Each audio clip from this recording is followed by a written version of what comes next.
Welcome to The Explainer. Today, we're diving into a genuinely singular moment in 1964. We're talking about the exact moment when a single song completely shattered the American music industry's standard for polite, comfortable protest. It was an absolute game changer. We are, of course, talking about Nina Simone and her culture-shifting anthem, Mississippi Goddamn. Just listen to these opening lyrics for a second. Alabama's gotten me so upset. Tennessee made me lose my rest. Imagine hearing that blast through your radio in 1964. Back then, popular music kind of demanded that its politics be, heavily disguised. The charts were absolutely dominated by innocent love songs and weekly dance crazies. Even socially conscious music was usually softened by a lot of metaphor, wrapped up really carefully so it wouldn't frighten sponsors, radio affiliates, or white audiences. And then, Nina Simone sat down at a piano and sang this. She named names. She named specific states. It didn't sound cautious. It didn't sound interested in compromise at all. It just sounded furious. So you gotta wonder, how exactly did she pull this off? Well, let's get into our first section, a musical detonation.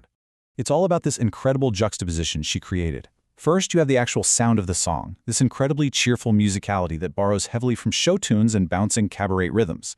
The melody almost skips. It sounds like actually scratch that, it sounds exactly like a bouncy Broadway satire. But right underneath that skipping melody is her absolutely furious message. She delivers this controlled rage with theatrical precision and enough sarcasm to literally cut through steel. This cheerful arrangement acted like a deceptive trapdoor. Listeners would initially relax into the entertainment of the bouncing piano, only to suddenly realize she was directly attacking the moral foundations of the country. To understand how she could construct such a brilliant, deceptive piece of music, we have to look back at her roots. Which brings us to Section 2, From Classical to Club.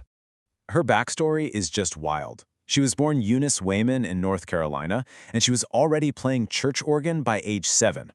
As a child prodigy studying at Juilliard, her ultimate dream was to be the world's first black classical pianist. But then she was denied a scholarship to the prestigious Curtis Institute in Philadelphia. It was a rejection that she and historical records attribute directly to her race. And this completely shattered her dream. It forced her to pivot to popular music in Atlantic City nightclubs just to make a living. But more importantly, this profound racial rejection seeded a lifelong rage against systemic injustice that she would eventually pour directly into her art. And man, did she face a massive double standard when she entered the jazz and popular music world. Male jazz pioneers of the era, they were actively celebrated for being aloof, hostile, or demanding. People saw it as proof of their countercultural artistic genius. Yet, when Nina Simone exhibited those exact same high standards, like demanding quiet and respect for her art, she wasn't called a genius. No way. She was labeled temperamental, angry, unstable, and even a witch. Her intense persona deeply clashed with the gendered and racial expectations of the era, which demanded that black women entertainers just be compliant and commercially manageable. But Simone, she absolutely refused to be manageable. Now let's look at Section 3, the triggering events. So, jump to 1963. This year brought a series of horrific events that served as the absolute breaking point for Simone's activism. In June, the civil rights activist Medgar Evers was assassinated outside his home in Mississippi. Just months later, in September, white supremacists bombed the 16th Street Baptist Church in Birmingham, Alabama, murdering 4 young black girls. The sheer grief and horror of these consecutive tragedies hit Simone like a shockwave. The result? She composed Mississippi Goddamn in a rush of pure fury in under an hour. Literally under an hour. It wasn't meticulously planned. It just erupted right out of her. She actually looked back on this exact moment later with this incredibly visceral confession. At first, I tried to make myself a gun. That's how overwhelmed by the violence she was. She seriously contemplated armed retaliation. She even gathered materials. But her husband at the time reminded her of who she really was. He told her she was a musician and she needed to do what she does best. So she transmuted that profound grief and rage into music. Her piano became her weapon. And wow, what a weapon it was. The establishment had absolutely no idea what to do with it. Let's move into Section 4, Scaring the Music Industry. So that begs a really fascinating question for us today. Why did radio stations absolutely panic when this record hit their desks? The reaction from the industry was honestly bordering on absurd. It shows exactly how terrified institutions are of direct, unvarnished truth. Broadcasters across the South literally snapped promotional vinyl copies in half and mailed the broken records back to her label. Officially, they said it was banned instantly for the profanity of the word goddamn. But come on, the panic went way deeper than a swear word. Programmers feared advertiser backlash.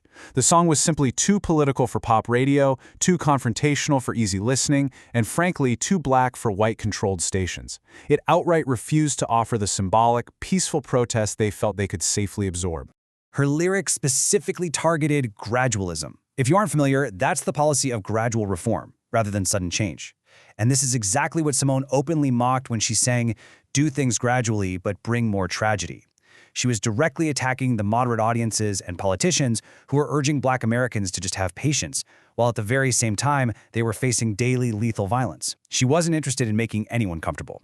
Because Mississippi Goddamn defied every single rule of commercial radio, it never became a conventional pop hit. The charts simply couldn't measure it. But its cultural impact? Massive. Which takes us to our final section, a lasting legacy. Number 7.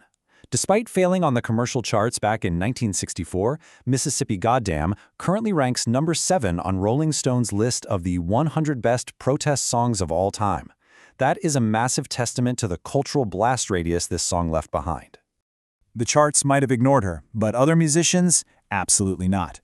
You can see how her influence builds across generations. In the 1970s, you had Gil Scott-Heron absorbing her spoken, unapologetic fury.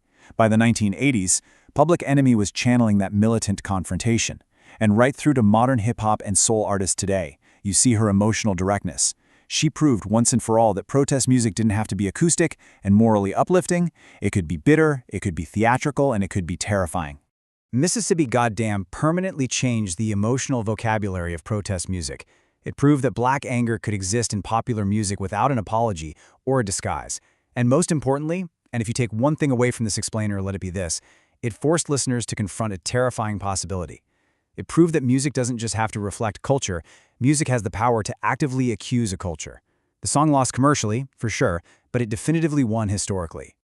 Nina Simone ultimately summed up her own historical narrative with one incredibly empowering thought. I'll tell you what freedom is to me, no fear. And she lived that ethos completely. She literally sacrificed her commercial viability to tell the absolute truth during one of the most volatile periods in American history, transforming her personal rage and her classical mastery into an unforgettable weapon for civil rights. Which leaves us with this final thought for today. If music truly has the power to actively accuse a culture rather than just entertain it, what systemic injustices would today's Mississippi Goddamn be targeting right now? Think about that as you listen to the music on your own playlist today. Thank you so much for joining me for this explainer, and keep asking the hard questions.